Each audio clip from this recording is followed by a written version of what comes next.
Je m'appelle Claire Cardon, je viens d'avoir 60 ans, cas fatidique. Je souffre d'ostéoporose. En fait, les premières factures remontent à peu près à 2001. Ça a démarré par le fait que j'ai eu des problèmes de pied et on s'est aperçu que j'avais une densité, une minéralisation osseuse, c'est ça, je pense, qui était très basse, hein, ce qui fait que ça donnait des fractures de métatarses, de choses comme ça. Voilà, ça a surtout commencé par là. Comment a-t-on découvert la maladie de Claire? Par des fractures répétées. Alors la première, autant que je me souvienne, ça doit remonter il y a une dizaine d'années, elle est tombée. En dehors de la souffrance physique, c'est, je trouve, sur le long terme, le plus impressionnant, c'est la souffrance morale, l'angoisse. Pourquoi moi? Pourquoi je souffre?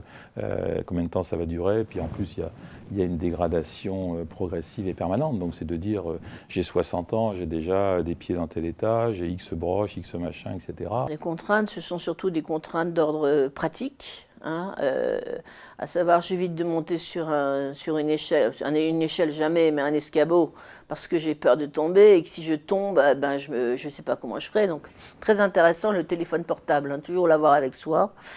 Et puis, bon, j'aime pas du tout j'ai toujours peur dans les escaliers de tomber. Quand il y a des grandes marches, par exemple, pour monter dans le train, descendre du train, etc., c'est pas non plus toujours évident. Et puis c'est surtout au niveau éviter de tomber.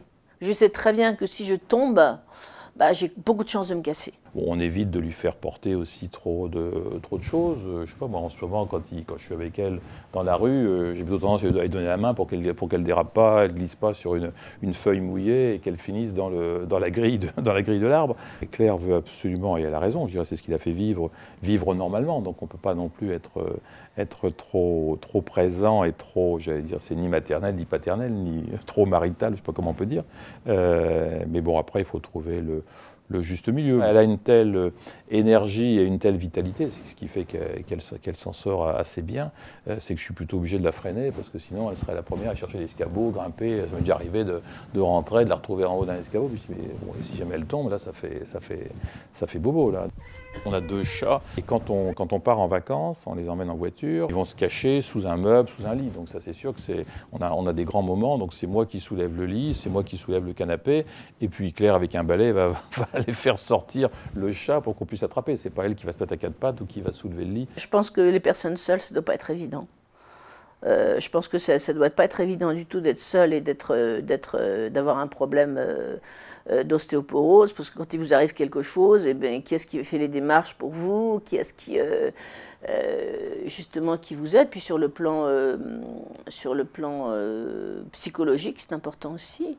Parce que bon, il y a des moments où quand on a plein de projets, tout à coup on se casse, tout est remis en cause. On a dû annuler des voyages comme ça. Et quand il y a une situation qui vous paraît injuste, soit vous battez contre des montagnes, ça ne sert strictement à rien et vous vous autodétruisez, et vous n'avez rien changé, et soit au contraire, vous vous adaptez en disant de toute façon je ne changerai pas la maladie, je ne changerai pas les conséquences, ça c'est perdu, la mobilité elle est perdue, je fais avec, et puis et encore une fois on est parfaitement heureux. Le message à faire, c'est aimer encore plus votre conjoint ou votre compagne, votre compagnon, s'ils sont dans la souffrance, parce que la souffrance la plus importante, c'est surtout la souffrance morale, l'angoisse, etc. Donc en fait, adaptez-vous, et puis après c'est un choix de vie. Moi j'estime que depuis 41 ans, on a partagé des choses extraordinaires, et j'espère que pendant encore de nombreuses dizaines d'années, on va continuer à en partager. Par contre, il y a quelque chose qui peut aider dans le couple au quotidien, c'est